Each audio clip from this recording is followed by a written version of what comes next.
Urban Therapy with Sun 752. This your daily go getimism number 751 for October 23rd, 2016. Tonight I want to talk to y'all about media influence on our sense of beauty. The media influence on our sense of beauty. I don't think that there's any denying that probably everybody has gotten their sense of beauty from the media in some kind of way. There's almost no way to escape it. If you've ever watched TV in your life, if you've ever read a magazine, if you've ever even listened to the radio and listened to a description and matched the description that you heard on the radio with a visual like the movies or video or television, whatever. It's like, the programming that takes place in order to get us to do certain things, believe certain things, feel a certain kind of way. It's nonstop and it's endless. And it's really only about the money. And it's not until we understand that we realize what's going on and how we are being programmed. That's why they call it television programming and radio programming. And there's an end that they're trying to achieve. And normally the end is to, well, there are two goals to it. The main goal is money. That's the ultimate goal. If they can control your mind, then they can get you to spend your money, and that's basically gives you power over the world. So the way that they do that is through a series of different channels. Like for our people, which y'all know is my focus, our people, we have to really be wary of anything that is shown to us. Anything that tries to shape our lives in any way, we have to be careful about what the goal is. Because normally, when it comes to us, unfortunately, there was a time when we were actual property. We were actual property and we were money. So after we stopped being actual property, commodities, and money, they found a way to get actual money and commodities from us. So we are like the biggest spenders in the world, especially for the United States. We spend money, and unfortunately we don't save money. We don't put money back into our own communities. We put it out into every company that makes us feel good about ourselves. And one of the ways that we feel good about ourselves is our sense of beauty. See, everyone wants to feel good about themselves. Everyone wants to be, thought of to be pretty or handsome or,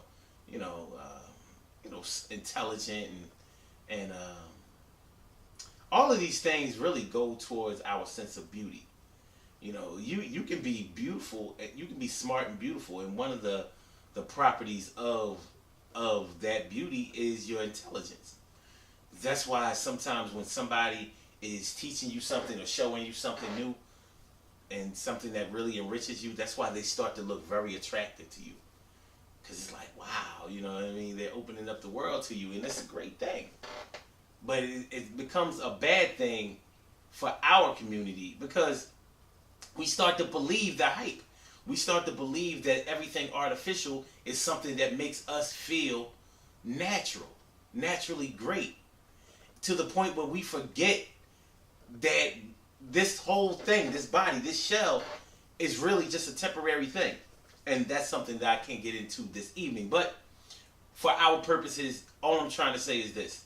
For our people, us black people, us African Americans, us Nubians, the people of Akubulan, we don't love ourselves enough. And the media is very responsible for the reason that we don't love ourselves enough. The reasons that we don't think that we're beautiful. The reasons that we don't think that we're as beautiful, as pretty, as smart, as intelligent, as worthy, as good, subpar, half-ass, just alright, close but no cigar. The media influences us to believe this. When you have one people that puts themselves on a pedestal constantly, and they have another people that they constantly keep low. They may let one rise above, but they make sure that that one that rises above mimics them. So you get a sense of what beauty is supposed to be. Now, of course, we'll say, for those of us who don't know the way, we'll say things like, no, it's not the media who's doing that. It's us individually who are doing that. We make our own choices. We're grown. We've learned our own way. We know better than to believe anything that we hear on the radio or see on TV or watching a video. Yeah, do we really know that? Because they don't know that. And if you think that we should know that, and you think that they already know that, well, let me ask you this: if you look at any pictures, just look at some of your school pictures from back. If you grew up in the 70s or the 80s, you look at some of those group school pictures, and you see the way you looked back then. Did you look anything the same as now? And does it really have anything to do with your youth? No, not really. You see that the facial structure of people have evolved differently. The body structure of people have evolved over time. And one of the ways that those things have, our faces, our bodies have evolved over time is because of the things that we're eating and the way that it shapes us. So we're not going to look the same. You know, if you look at people in the 70s and in the 60s, they look the same. But after the 80s, you saw a renaissance. You saw a change, a shift, an evolution, a metamorphosis. And, I mean, it's almost undeniable. But to really hammer the point home, because I'll be all day on this video, I'm going to say this. There was a time when looking like white people was the thing to do. Their image was what we were supposed to follow. So when you saw the thin lips, the thin nose, the straight nose, you know, the complexion, the light skin, and you know how long our people have been hung up on, you know, light skin and good hair versus bad hair and all that. If y'all know, I wasn't even trying to go into that on this video. This not even the time, because we already know that. We don't know enough. We know it enough. We don't understand it enough, but we definitely do know it. But now you see, okay, all right, so, you know, the way that they used, the way that they looked before was the way that it was pushed that we were supposed to look. So when our women had the thick hips and the curves and the fat ass, when we say it in our community that a woman has a fat ass, we mean something good, like, wow, that thing is voluptuous, it's beautiful. When they used to say a fat ass, they meant that she was a fat ass. In other words, she was fat, she was overweight, she needed to lose some pounds and things like that. So it was the same words, different meanings, different feelings behind it. But now you look at some of the white women now. Now they're getting implants, butt implants. Now, who would have made them desire to have a big fat butt? A big fat round butt, shapely butt. When did they just start wanting that on their own? You think so? I don't think so. I think the media had a lot to do with that. See, it doesn't just affect us black people. So there was a time when we were trying to imitate them as much as possible, and many of us still do. But we're imitating them; they're imitating us. Getting collagen in their lips. Collagen in their lips? Now they want big lips. Remember, we used to get teased about big lips. Now they want them. Come on, man. Media all day. The fat asses and all of that. Now they already had titties before, so that's not an issue. But all of the other trimmings that go along with that, now they want. And it's all due to surgery or whatever, and the media is responsible for this. Because now they saw a way to market black people in a way that would get them money from their own people too. It's control. And if it affects them, who are supposed to be in a more powerful position, what do you think it's doing to you when you don't even understand the plan? I mean, many of them don't understand the plan either because they're not at the top. But everybody at the bottom gets it evenly.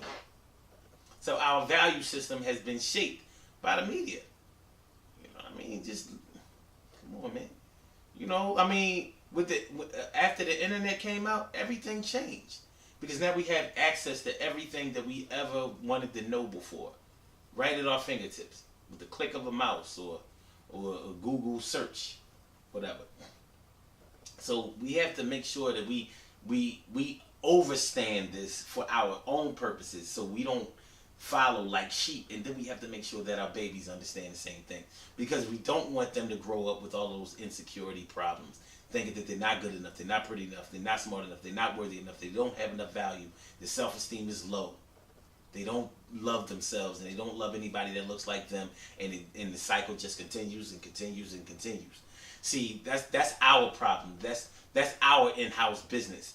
See, white people can get all of the collagen, they can get all of the breast implants, butt implants, everything. They can do anything that they want to do. It's not going to affect their sense of themselves as far as their superiority is concerned. It's just not. They just want to do what they have seen.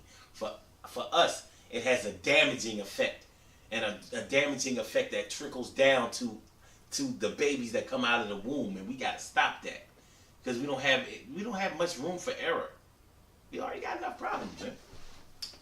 All right, I can't make this video any longer because we'll be here all day. But just remember that the media does influence us, and you ain't getting out of it. Only way to get out of it is to educate yourself and to practice making sure that they don't get you. Good things happen to those who wait. Great things happen to those who grind. And anything can happen to those who go for theirs. So go hard, go for yours. Remember, when it comes to the media, they're going to make sure that they get everybody. The goal, the ultimate goal is the money. If they can control your mind, they can control the way that you think, the way that you feel about yourself, and the way that you feel about the world, then you will give the money. You'll give the money. You'll give the money. The commercials that you see on TV are the only things that you really should pay attention to, because they are the things that control that show. That's where the real program is coming from. If the sponsors don't give money to these shows, then the shows don't go on. I don't care how great the show is. I don't care how much you love it. I don't care how many letters you write into the networks. If the sponsors won't put money into it, it ain't going up there. So that should let you know that it's about the money. Nah, not yet. The Daily Go Getterism Show is every single day, 6 a.m. Eastern Standard Time. Call in number 319-527-6199. blogtalkradio.com/Sun752. Don't forget about the Urban Therapy with Sun Spring Clinic. The Take the Fall event is this Saturday. What's that, the 29th? The 29th of October, 10 a.m. I will definitely fill y'all in on the details of that as the week goes by. But y'all want to come through, get your exercise on. It's the greatest event. It's the greatest hype. Ain't nothing to get with it. Peace.